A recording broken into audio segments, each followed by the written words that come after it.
This is my 2019 Seadoo RXTX 300, and I'll be adding a 12-gallon auxiliary tank to my jet ski.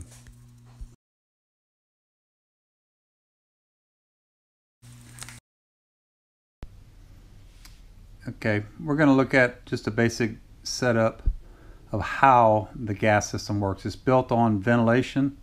The Seadoo comes with a vent underneath the gas cap, and you all have to seal this off. I use marine grade epoxy that was able to seal off those holes. And then basically what you have your P-trap vent to keep the water out. That's going to go through your hull.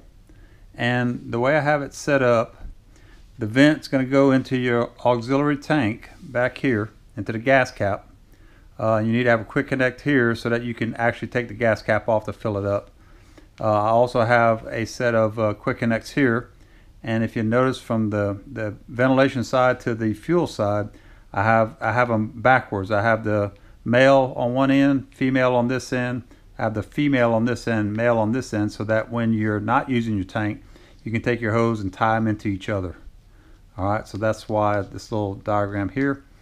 You have your fuel pickup right here on your gas tank, and it's going to come into your fill hose.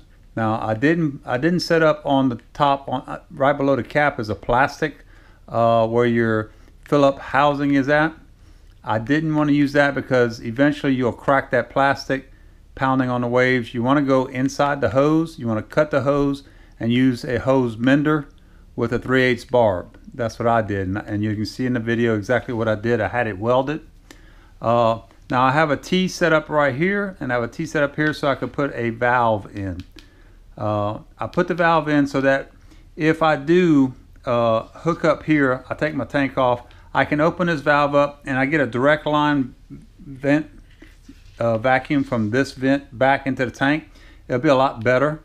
It still will vent if you have everything's empty, it'll still vent the main tank, but I believe that if you were not, like say you wanted to take off your quick connects and just have them right down back to the back of your jet ski to where they're just, you don't have this going across, you just have them down to where you put your holes in at, then you could do this, you could open this up and it would clear the path. Because see, all of my quick connects they won't leak, no fuel will come out in or out when they're disconnected. So until they're connected, they don't work. So that's the ones that I bought so I wouldn't spill no fuel or have any fuel leaking anywhere. This is the basic setup. Again, I didn't come up with this idea. A friend of mine, his mechanic did his jet ski, and this is the way he set it up. Now I don't know if you actually need this. I think this will come in handy at some point. But I mean, you could still make the circuit and still just tie this in.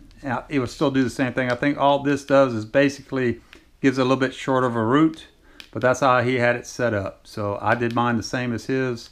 I keep the valve closed so that it will make the circuit, okay? But then when my tank's dry or if I take it off, then I want to open that valve up, okay? And that's basically it.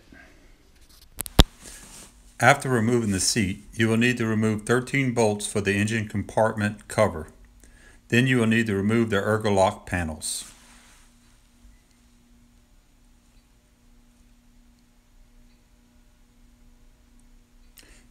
You have 2 bolts and 2 plastic pull clips to take the side panels off.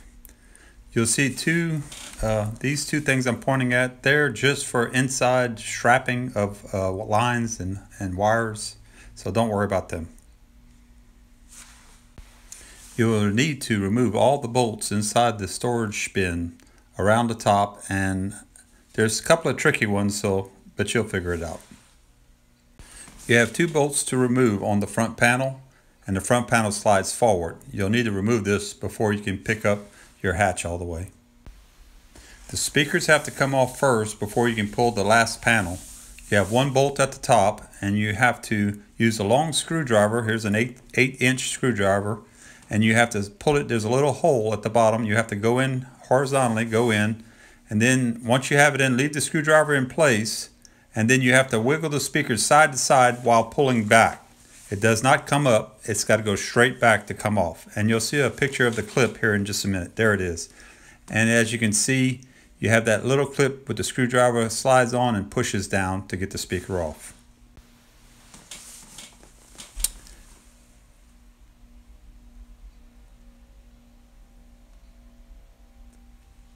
Now that you have the speaker off, now you're able to get to the final bolt on that final panel. If you don't take the speaker off, you will break that bolt where the bolt goes at the clip. As you can see, there's the bolt right there. And then you have a pull tab that's close to the storage bin, or actually part of the storage bin. You have to pull down. Once you remove that bolt, you pull down on that pin, that clip, and then you slide the whole panel back. You'll see there's three little guides that are on there that you cannot pry up. It has to slide back to get off. I pilot drilled the initial hole, and I used a 1 3/8 spade bit for my Atwood P-trap. That's going to be the vent, and it will be covered by the ERGO lock panel. This will help ensure no water gets to my P-trap. I didn't pull my bin all the way out because there's two vent lines at the bottom that are tie strapped. I didn't want to mess with it, but I pulled it up enough to where I can get to my hose, and I removed the fuel line and the fuel cap, the whole assembly. This is a 2-inch hose mender that I had a 3/8 weld barb to weld it on after it was drilled, of course, to where it could. This is where your gas is going to flow through. This is where I sealed the vents on the vent cap, so that now it'll start pulling from my P-trap. And this is where I cut the line. I put my mender in. I made sure I marked the hose where I could get exact alignment, so that when I went back, it would go back exactly how the hose came out. I had to cut out just enough for that barb, the width of that barb of the hose.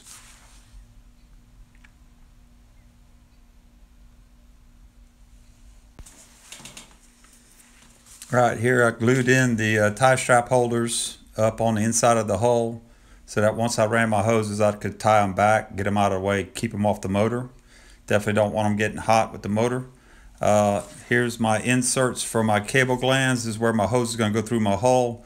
I used the MP16 cable glands, and I took and drilled the holes, and I used a marine grade epoxy to put them in. And I drilled the holes through the compartment cover as well, as you can see, to where, and I ended up using a grommet on that to make it nice and aesthetic looking. But started running my hoses. These are my T's. As you can see in the schematic in the earlier, we're going to have a valve going across right there. I've put my fuel holes back in. I've got it tied in. Everything is tightened up at this point, and I'm almost complete with my hose run. I got my vent side run. I now have my gas side run, and I'm almost completed. If you're going to be using a rack for your gas tank, you don't have to go through this area. You can go through the ski pole cover. That'd be the best option. That way you won't have to drill through anything. That's if you're using a rack. It wouldn't work the way I have it set up.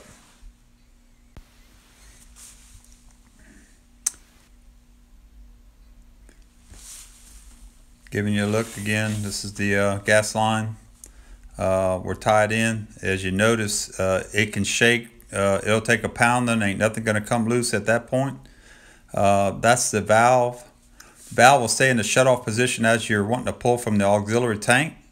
It has some benefits to putting that valve in, but I don't think it's actually necessary. I think it'll still do the circuit without it, but I think that maybe it'll help with the ventilation on the big tank somewhat. And it has some benefits to it, but I don't believe that valve is necessary. As you can see, I tie strapped everything back, got it out the way. Now I'm ready to put the cover back on. This is what it looks like when the tank's going to be off. I can hook my two quick connects into each other. I put the last bit of fittings on. I put my hoses on. This is the parts list. I'm showing you exactly what I ordered. Most of it was off of Amazon. The total price for all my parts cost me about $400. I would say this, don't skimp on especially parts here, especially your clamps. Get the best clamps that you can. And like the P-trap is waterproof.